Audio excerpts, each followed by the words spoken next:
Hello out there, it's Shane from Matrix Personalized Fitness. In today's video, we're going to talk about knee pain and give you some unique ways to work on getting rid of it. There are a few things that are more frustrating than being in pain, particularly when it's a joint that we use a lot, like the knee.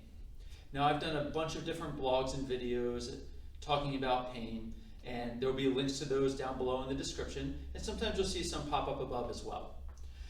The first thing you want to know about trying to deal with pain in a joint is you need to assess and reassess to make sure what you're doing is changing. The simple way for us today is that as long as you're not in too much pain, you're going to start to find out how much range of motion you have until the pain or discomfort begins. And hopefully, as you try these different techniques, you'll see that range of motion begin to increase. If that happens, you know that what you're doing is beneficial. And if it starts to get smaller, then you know that what you're doing is not the right route to go. So the first thing that you might want to try is this neuro trick called opposite joint, opposite movement. When the right knee is in pain, the opposite joint is the left elbow. When the knee hurts in flexion, the opposite movement would be extension. So the first thing that we can try is get a gauge for how much movement you can create in your knee. And then with your elbow on the opposite side, you're going to be doing a circle, focusing on extension if flexion of the knee is what hurts. Try a few reps of that just to see what happens. Then go back to your knee, reassess, and see if you've got any more range of motion after doing that. If that works, awesome. Every time you go to do some work on your knee, start with that. Level 2 is sensation. I've also done some videos about this. Sensation can play a huge role on your awareness around your joint. And because pain lives in the brain, the better awareness you have, the better decisions your brain can make about it. So you're going to want to check sensation in a number of different ways.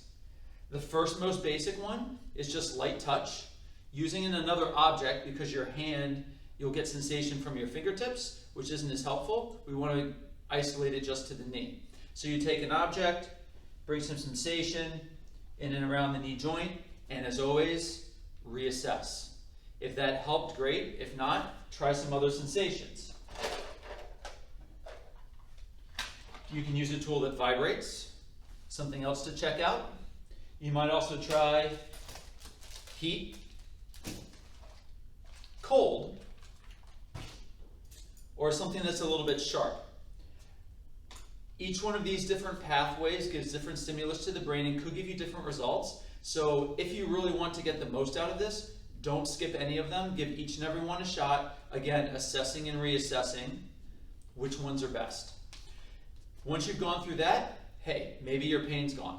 But let's say it's not.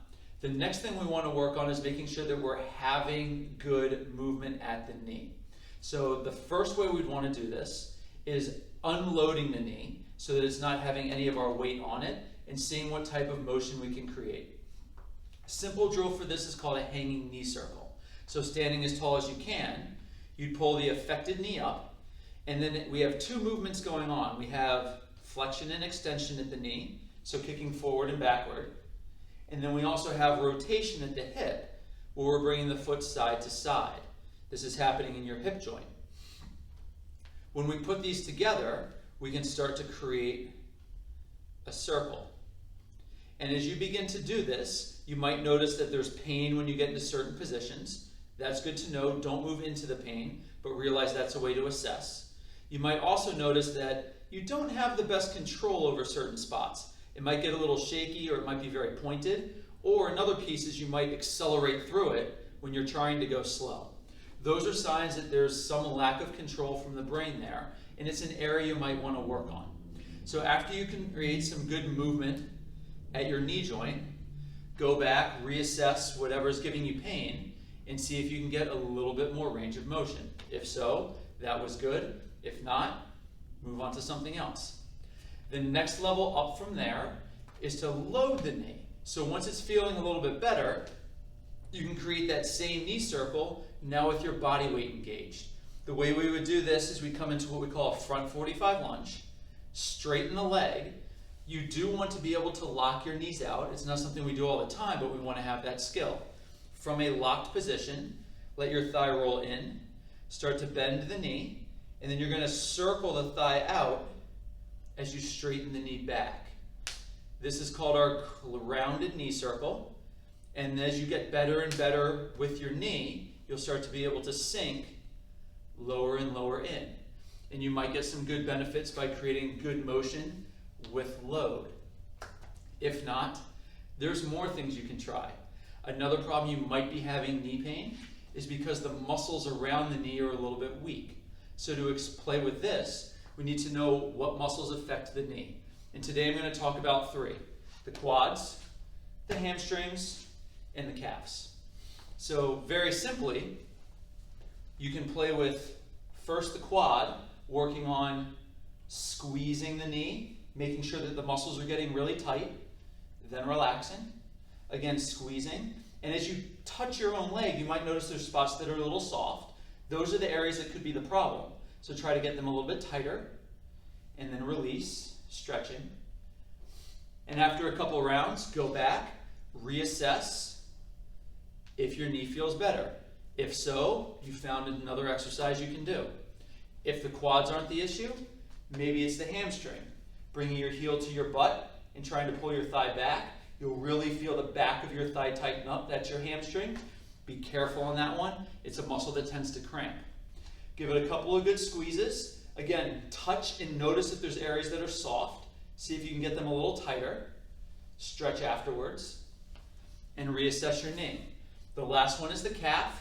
Same type of deal here. We would just be doing a simple heel raise, going up, getting the calf to engage, maybe feeling it, and then setting the leg back down, doing a couple reps, and then again reassessing the knee. So if it was a muscle weakness issue, you have something to test there. In contrast to that, you can also try flexibility. So stretching the quad, stretching the hamstring, or stretching the calf are all good things that you can try. Now, once you're starting to improve your range of motion and the knee is starting to feel better over bigger ranges, we want to build some strength in those areas.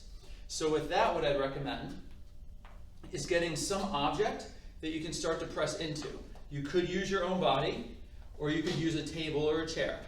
So go into the range of motion right up to the edge of kind of where you're feeling some discomfort, back off of that a little bit, and then create some isometric strength by pressing into the table, changing directions and trying to press out forward into it, trying to pull back into it, and trying to squeeze into it. So you're getting each side of the joint working, getting the muscles engaged at those bigger end ranges of motion, and that's going to kind of lock in the gains that you get. So hopefully you found this interesting. In recap, things to play with: opposite joint, opposite muscle. Sensations, all different types. Then working on just movement, unloaded, movement, loaded, a little bit of strength training, a little bit of flexibility training, and then lastly, once you've redeveloped your range of motion, doing some isometric resisted strength work in those positions. Not every one of these is going to work. That's why you want to use that assess, reassess technique to really figure out which ones are best for your specific problem. If you have any questions, please send us a message, let us know. Also recognize at Matrix, we have our tune-ups program. So if you have a specific issue like this, you can sign up for a free 15-minute session, come in, we'll give you some insight into that, and maybe if you're still having issues, go a little bit deeper into some higher order brain stuff that I'm not going to get into in these videos.